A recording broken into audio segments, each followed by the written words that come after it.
எல்லோருக்கும் வணக்கம். Welcome to Anitha lifestyle. எல்லோரும் எப்படி இருக்கீங்க? ஹோப் ஹெல்த்தியாக ஹாப்பியாக இருக்கீங்கன்னு நம்புகிறேன். பிள்ளைங்களுக்கு ஸ்கூல்லாம் ஓப்பன் ஆயிடுச்சு இல்லையா, அதனால் எல்லாருக்கும் யூஸ்ஃபுல்லாக இருக்கிற மாதிரி ஒரு லஞ்ச் ரெசிபி தான் ஷேர் பண்ண போகிறேன். இது ஜஸ்ட் ஒரு 5 to 10 மினிட்ஸ்லேயே பண்ணிடலாம். ரொம்ப குயிக்காக பண்ணிடலாம். நல்லாயிருக்கும், டேஸ்ட் நல்லாயிருக்கும். அதுக்கு 4 வரமிளகாயும் 8 பல் பூண்டும் சேர்த்து கொஞ்சமாக தண்ணி சேர்த்து மிக்சியில் நல்லா அரைச்சிக்கலாம். அடுத்ததாக கடாயில் வந்துட்டு கொஞ்சமாக எண்ணெய் சேர்த்துக்கலாம். அது கூடவே கடுகு, உளுந்தம்பருப்பு, கருவேப்பிலை சேர்த்துக்கலாம். ஒரு பெரிய வெங்காயத்தை நீளமாக ஸ்லைஸ் பண்ணி வச்சுருக்கேன், அதையும் சேர்த்துக்கலாம். சேர்த்து நல்லா வதக்கிட்டு கண்ணாடிப்பதம் வந்தால் போதும். அது அந்த அளவுக்கு நல்லா வதக்கிக்கணும். வதக்கினதுக்கப்புறமா தக்காளியும் சேர்த்து வதக்கிக்கலாம். அது கூடவே மஞ்சத்தூள், உப்பு சேர்த்துக்கலாம். தக்காளியை 2 மினிட்ஸ் மட்டும் வதக்கி விட்டால் போதும். ஒரு கேப்சிகம் நீளமாக கட் பண்ணி வச்சுருக்கேன், அதையும் சேர்த்துக்கலாம்.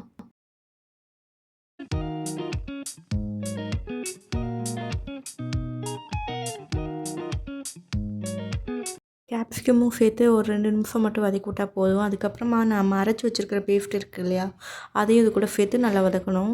இந்த மசாலாவோட ராஸ்மல் போகிற அளவு மட்டும் வதக்கி விட்டால் போதும்.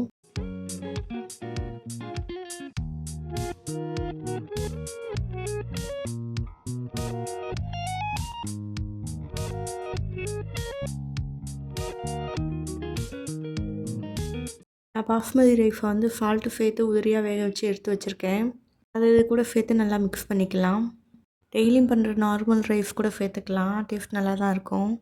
நான் கூட நினச்சேன் ரொம்ப சிம்பிளாக ஈஸியாக இருக்கே, டேஸ்ட் எப்படி இருக்குமோன்னு. ஆனால் டேஸ்ட்டு சூப்பராக இருந்துச்சு. ஒரு சில ஐட்டம்லாம் குயிக்காக வேலையும் முடிஞ்சிடும். திரும்ப திரும்ப நமக்கு சாப்பிடணும் போல் இருக்கும் இல்லையா, அந்த மாதிரி தான் இதுவும் இருந்துச்சு.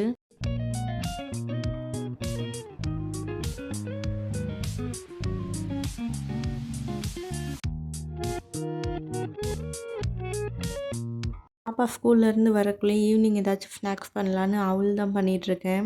அவளும் நல்லா வாஷ் பண்ணிவிட்டு சும்மா அது மேலே லேஃபாக தண்ணி தெரிகிற அளவுக்கு மட்டும் ஊற போட்டால் போதும். தண்ணியில் அப்சர்வ் ஆகி இந்த மாதிரி சாஃப்டாக வந்து உதிரி உதிரியாக இருக்கும். அதுக்கப்புறமா ஏலக்காய் பவுடர், நாட்டு சக்கரை, தேங்காய் துருவல் இதெல்லாம் சேர்த்து கலந்தால் ரெடி ஆயிரும்.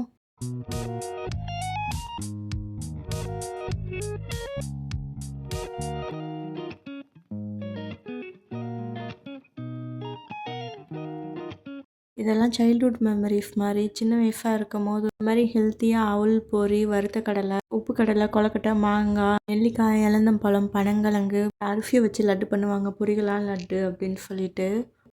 இந்த மாதிரி ஹெல்த்தியாக தான் பண்ணி தருவாங்க. அம்மா கொடுக்குறாங்களே, நம்மளுமே சாப்பிடுவோம். ஆனால் இப்போ இருக்கிற சின்ன பிள்ளைங்களை ஹெல்த்தியாக சாப்பிட வைக்கிறது ரொம்பவே கஷ்டமாக இருக்குது. இப்படியே வந்து நிறைய மாடுலேஷன் பண்ணி பண்ணி தான் சாப்பிட வைக்கிற மாதிரி இருக்குது.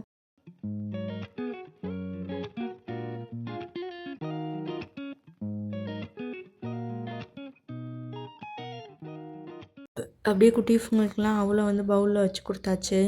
ஒரு பவுடர் காட்டினேன் இல்லையா, அது வந்து ஒயிட் சன்னாவை நல்லா ரோஸ்ட் பண்ண பவுடரு. நான் வீடியோவில் எல்லாம் பார்க்கும்போது வந்துட்டு இது எப்படி இருக்குமோ அப்படின்னு சொல்லிட்டு கொஞ்சமாக தான் ட்ரை பண்ணி பார்த்தேன்.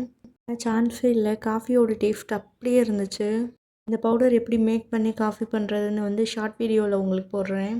நம்ம ஆன்லைனில் எவ்வளோ ப்ராடக்ட் வாங்கியிருப்போம். சில இது யூஸ் பண்ணியிருப்போம், சில இது டேமேஜ் ஆகிருக்கும், சில இது யூஸ் ஆகாமல் கூட போயிருக்கலாம். ஆனால் நான் வாங்கின ப்ராடக்ட்லேயே வந்துட்டு நான் இதுவரையும் ஒரு 5 இயர்ஸாக தொடர்ந்து வச்சு யூஸ் பண்ணுற ஒரே ப்ராடக்ட் வந்துட்டு இந்த நைஃப் ஷார்ப்னர் தான். சூப்பராக இருக்குது. இந்த நைஃப் கூட வந்துட்டு ரேட்டு ரொம்ப கூட, ஒரு 250 இருக்கும். ஆனால் அந்தளவுக்கு ஒர்த்தான்னு கேட்டிங்கன்னா அந்தளவுக்கு ஒர்த்து இல்லை. இந்த நைஃப்பில் வந்து டிசைன் தான் நல்லாயிருக்கும், அதுக்காக தான் வாங்கினது. ஆனால் டிசைனுமே போயிடுச்சு. கொஞ்ச நாள் தான் நல்லா இருந்துச்சு, டிசைனுமே போயிடுச்சு. நல்லா ஷார்ப்பாலாம் இருக்காது. 2 வீக்ஸ் ஒன்ஸ் வந்து நான் அந்த ஷார்ப்னர் வச்சு தான் ஷேர் பண்ணுவேன். அப்படியே நைட் டின்னருக்கான ஒர்க்கையும் ஸ்டார்ட் பண்ணியாச்சு. இன்றைக்கி பீட்ரூட் சப்பாத்தி தான் பண்ண போகிறேன்.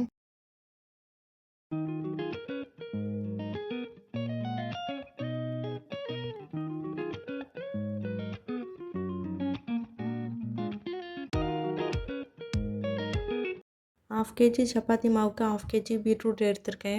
பீட்ரூட் சப்பாத்தி பண்ண எல்லாருக்கும் தெரிஞ்சிருக்கலாம். என் ஸ்டைலில் எப்படி பண்ணுறதுன்னு ஷேர் பண்ணுறேன். ½ kg பீட்ரூட் எடுத்து ஸ்கின்னெல்லாம் ரிமூவ் பண்ணிவிட்டு நல்லா வாஷ் பண்ணிவிட்டு பொடியாக கட் பண்ணிக்கலாம். அது கூடவே ஒரு பச்சை மிளகாய், 4 பல் பூண்டு, ஒரு துண்டு இஞ்சி சேர்த்து நல்லா அரைச்சிக்கலாம். ஒரு ஸ்பூன் ஜீரகம், கொஞ்சமாக தண்ணி சேர்த்து நல்லா நைஸாக அரைச்சிக்கலாம். பீட்ரூட்டோட இனிப்பு டேஸ்ட் வந்துட்டு எல்லாருக்குமே பிடிக்காது. இந்த மாதிரி பண்ணும்போது இனிப்பு டேஸ்ட் தெரியாது, நார்மல் சப்பாத்தி மாதிரி தான் இருக்கும். அதோட ஹெல்த்தியாகவும் இருக்கும்.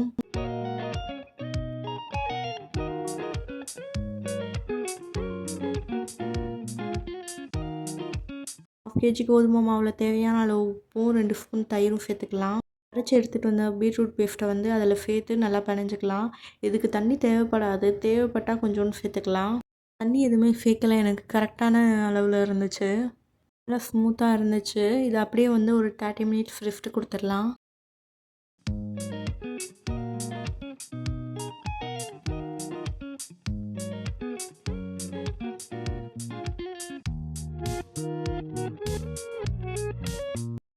இப்போ 30 மினிட்ஸ் ஆயிடுச்சு. சப்பாத்தி மாவு எப்படி தேய்ப்போமோ அதே மாதிரியே தேய்ச்சிக்கலாம். சாஃப்டாக இருக்கிறதுனால கொஞ்சம் கோதுமை மாவு போட்டு நான் தேய்ச்சிக்கிறேன்.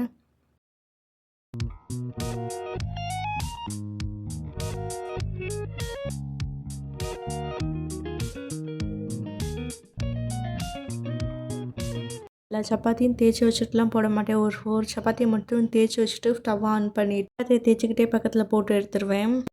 எல்லாத்தையும் தேய்ச்சி வச்சுட்டு போடலான்னா கொஞ்சம் காஞ்சு போயிடும். அதனால் வந்துட்டு இந்த மாதிரி பண்ணுறது.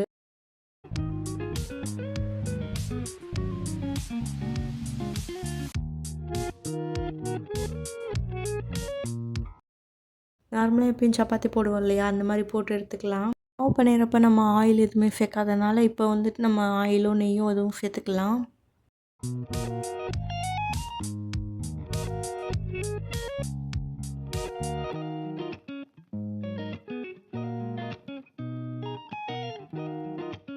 பார்க்கவே பிங்கியாக நல்லா கலர்ஃபுல்லாக இருந்துச்சு. குட்டி பாப்பா ஏதோ டிஃப்ரெண்ட்டாக இருக்குதுன்னு சொல்லி சாப்பிட்டாங்க.